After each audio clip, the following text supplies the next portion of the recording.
আসসালামু আলাইকুম। ১৯তম নিবন্ধনের বিজ্ঞপ্তি যে কোনো সময় হতে পারে। বিস্তারিত জানতে সম্পূর্ণ ভিডিওটি মনোযোগ সহকারে দেখুন, কেননা এটি একটি গুরুত্বপূর্ণ নিউজ হতে যাচ্ছে। তার আগে অবশ্যই আমাদের চ্যানেলটি সাবস্ক্রাইব করে পাশে থাকা বেল বাটনটি অন করে রাখবেন পরবর্তী ভিডিওর জন্য। এবং আপনার কোনো মন্তব্য থাকলে অবশ্যই আমাদেরকে কমেন্টের মাধ্যমে জানাতে পারেন। ১৯তম শিক্ষক নিবন্ধনের বিজ্ঞপ্তি যে কোনো সময় প্রকাশ করা হতে পারে বলে জানা গেছে।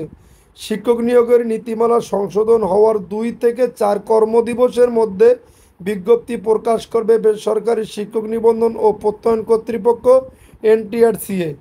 এনটিআরসির একটি সূত্র জানিয়েছে, ষষ্ঠ গণবিজ্ঞপ্তিতে সুপারিশপ্রাপ্তদের যোগদান শেষ হচ্ছে আগামীকাল সোমবার। এরপর প্রধান শিক্ষকদের কাছে জানতে চাওয়া হবে কারা যোগদান করেছেন আর করেননি। এটি শেষ হওয়ার পর ভুল চাহিদায় সুপারিশপ্রাপ্তদের প্রতিস্থাপন করা হবে। এর পরপরেই ১৯তম নিবন্ধনের বিজ্ঞপ্তি প্রকাশের কার্যক্রম শুরু করবে এনটিআরসিএ। নাম অপ্রকাশিত রাখার শর্তে এনটিআরসির এক কর্মকর্তা জানিয়েছেন, ১৯তম নিবন্ধনের বিজ্ঞপ্তি প্রকাশের জন্য আমরা প্রস্তুত। নীতিমালা সংশোধন হওয়ার পর খুব অল্প সময়ের মধ্যে ব্যবধানে বিজ্ঞপ্তি প্রকাশ করা হবে। এর আগে শূন্য পদের তথ্য সংগ্রহ করা হবে। এটি করতে কিছুদিন সময় লাগতে পারে, তবে বিজ্ঞপ্তি প্রকাশে খুব বেশি বিলম্ব করব না। জানতে চাইলে এনটিআরসি চেয়ারম্যান আমিনুল ইসলাম বলেন, ১৯তম নিয়োগ বিজ্ঞপ্তি দ্রুতই প্রকাশ করা হবে। বিধি সংশোধনের কাজ চলছে।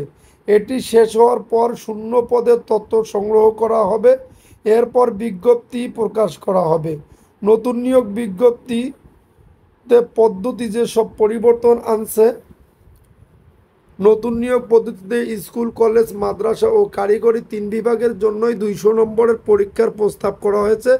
যদিও স্কুল, কলেজে এবং কারিগরিতে ১০০ নম্বর সাবজেক্টিভ এবং ১০০ নম্বর জেনারেল এবং মাদ্রাসার জন্য ১৪০ নম্বর সাবজেক্টিভ এবং ৬০ নম্বর জেনারেল করার প্রস্তাব করা হয়েছে। তবে এভাবে বিভাজন করলে বৈষম্য তৈরি হতে পারে বলে মনে করছে শিক্ষা মন্ত্রণালয়। এজন্য বিভাগের জন্যই নম্বর প্যাটার্ন একই রকম রাখার চিন্তা করা হচ্ছে। এই বিষয়ে শিক্ষা মন্ত্রণালয়ের এক কর্মকর্তা বলেন, পরীক্ষা পদ্ধতি নিয়ে আলোচনায় অনেকে অনেক ধরনের প্রস্তাব করেছেন। স্কুল, কলেজে এবং কারিগরির জন্য এরকম, আবার মাদ্রাসার জন্য আরেক রকম। ৩ বিভাগের জন্য পৃথক পদ্ধতি করা হলে এক প্রকার বৈষম্য করা হবে। সেজন্য আমরা ৩ বিভাগের জন্য একই রকম পরীক্ষা পদ্ধতি নিয়ে ভাবছি। সামনে এনটিআরসির বোর্ড সভায় বিষয়টি নিয়ে আলোচনা করা হবে। পরবর্তীতে মন্ত্রণালয় সভায় এটি চূড়ান্ত করা হবে। জানা গেছে, এর আগে এনটিআরসির নিবন্ধন পরীক্ষায় কখনোই প্রার্থীদের ভাইবার নম্বর যুক্ত করা হয়নি। প্রথমবারের মতো ভাইবার নম্বর যুক্ত করার উদ্যোগ নেওয়া হয়েছে। নতুন বিধিমালায় ভাইবার নম্বর যুক্ত করা হবে, এ ব্যাপারে ইতিবাচক শিক্ষা মন্ত্রণালয়।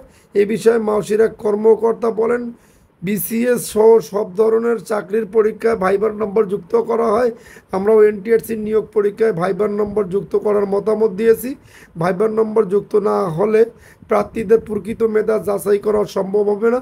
আশা করছি আমাদের মতামত শিক্ষা মন্ত্রণালয় গুরুত্ব সহকারে বিবেচনা করবে।